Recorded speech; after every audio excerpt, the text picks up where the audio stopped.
fresh. I'm Whigfield. Welcome to Tenerife. You know the line. You know the dance. If you were alive in the 90s, this was a song that yanked you onto the dance floor whether you wanted to or not. What? You know, what did you say? I didn't understand it. You know, I mean, I don't know what a bimbo is, really. And that woman in the video, radiant smile, blonde hair, moves that made every club kid want to copy her. I just wanna be close to you, 'cause I understand the strength of your hand. That was Whigfield, or so we thought. But what if I told you the woman who made Saturday Night a global anthem may not have even sung the song?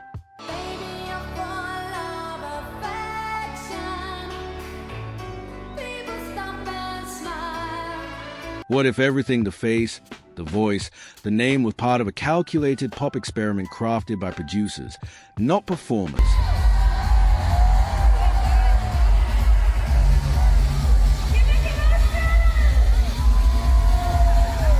Because behind that glossy music video was a world of studio tricks, ghost singers, and a voice that fans spent decades trying to trace. And it gets crazier. The project that made Whigfield famous wasn't even from Denmark.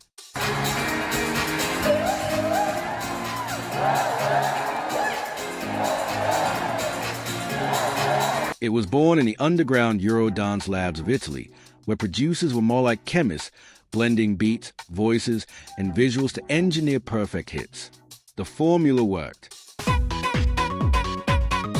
by kiss, I'm getting close to your heart, and if this something good gotta start. Saturday Night sold millions, but it also sparked a mystery that would haunt the project for over 30 years. Who really sang the song?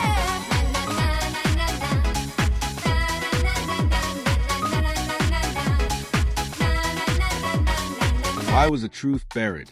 And what does it say about the music industry we thought we knew? This isn't just 90s nostalgia. It's a music detective story, packed with secrets, scandals, and a voice that may never have been meant to be heard.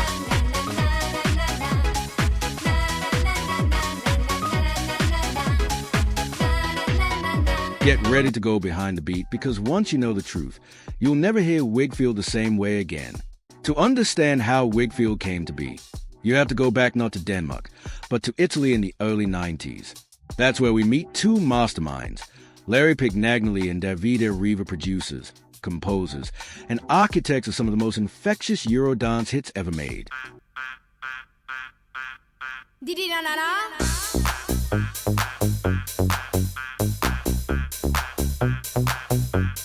They weren't looking for artists.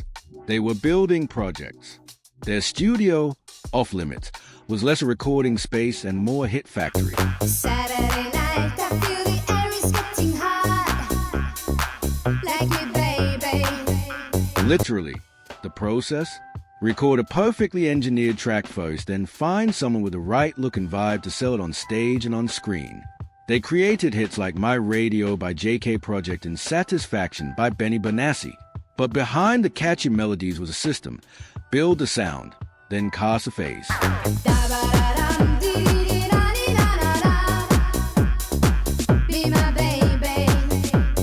And when it came time to find a front for their next project, Saturday Night, they weren't looking for a singer. They were looking for a star. This practice wasn't uncommon in the 90s Eurodance scene. But in the case of Whigfield, it set the stage for controversy that would explode later.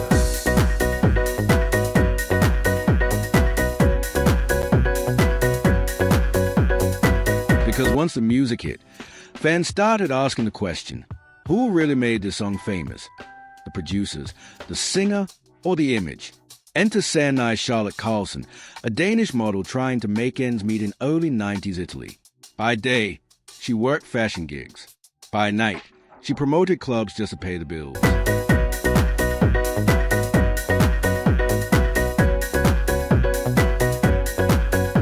Music wasn't part of the plan, until it crashed into her life by accident. One of the DJs she worked with was Davide Riva, the same Davide behind Off Limits. He heard her voice, saw her look, and realized she had something rare, undeniable charisma. In her own words, he persuaded me to sing for them. And just like that, she was cast not just as a vocalist, but as a face of their next big project. They gave her the name Whigfield, borrowed from her old piano teacher. Why a Danish frontwoman? Simple. A soft European accent in English made the project more internationally appealing. It was strategic, down to the syllable. Sannie wasn't just a placeholder. She was magnetic on camera, and soon, she was fronting one of the biggest Eurodance acts of the decade. But while she smiled on stage, the voice behind the music and whether it was truly Hayes would soon become a question that fans refused to stop asking. Believe it or not, Saturday Night was a total flop. When it dropped in Italy in 1992, it landed with a thud. Radio stations ignored it. Record labels showed zero interest. And even Sannie Carlson had given up. She assumed the project was dead and quietly started planning her next move away from music. But then something unexpected happened on the beaches of Spain. DJs in Ibiza and Valencia started spinning it at clubs filled with European tourists. People danced, crowds grew, and suddenly the energy around the track started buzzing. But the true explosion? That came from a beach aerobics instructor who choreographed a fun routine to the song for his daily classes. It caught on like wildfire. Tourists memorized the moves, brought them back to their home countries, and started requesting the song just to do the dance. No music video, no PR campaign, just sweaty tourists and a song that refused to die. By 1994, Saturday Night became a cultural phenomenon. It hit #1 in Spain, Germany, and the UK, where it toppled Wet Wet Wet's 15-week chart reign. It sold over 1 million copies in the UK alone.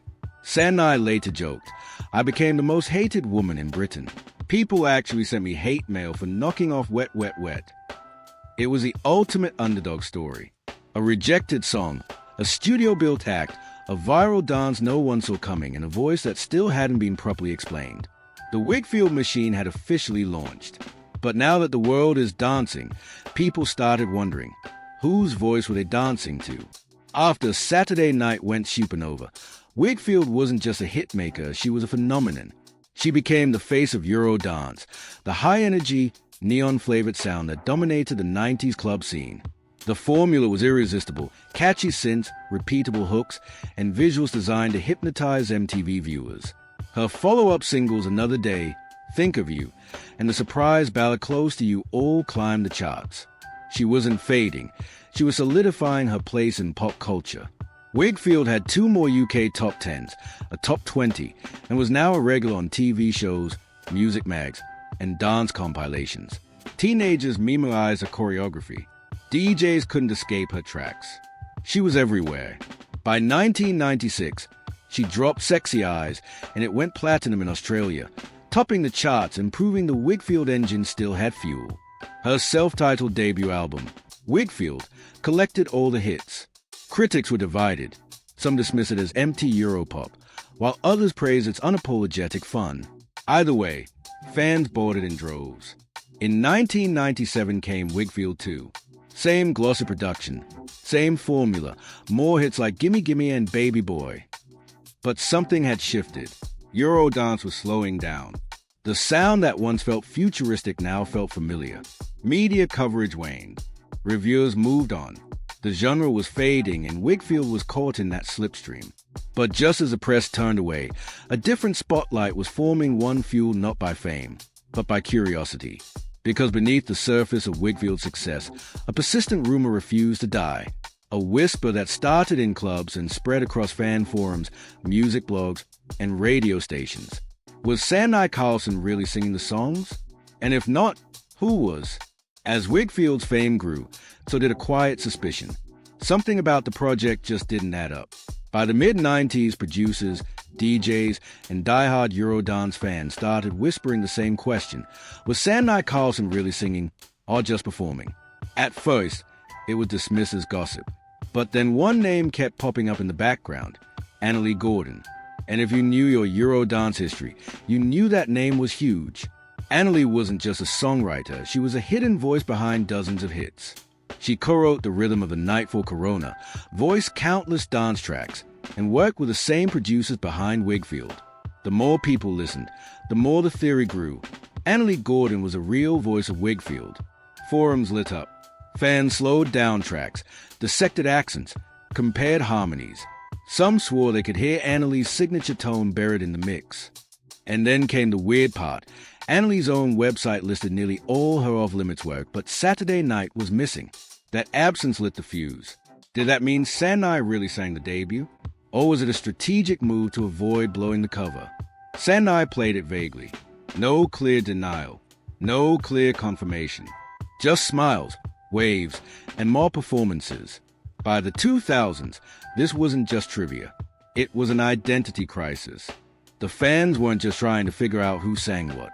They were questioning the entire machinery of Eurodance. Who was the real artist, the singer, the face, or the producers behind it all? And in a genre built like a factory, was the truth ever meant to be revealed? So, who really sang Whigfield's hits? The truth? It's not black and white, it's somewhere in the mix. Most music historians agree on one thing. Sannie Carlson most likely sang on Saturday Night.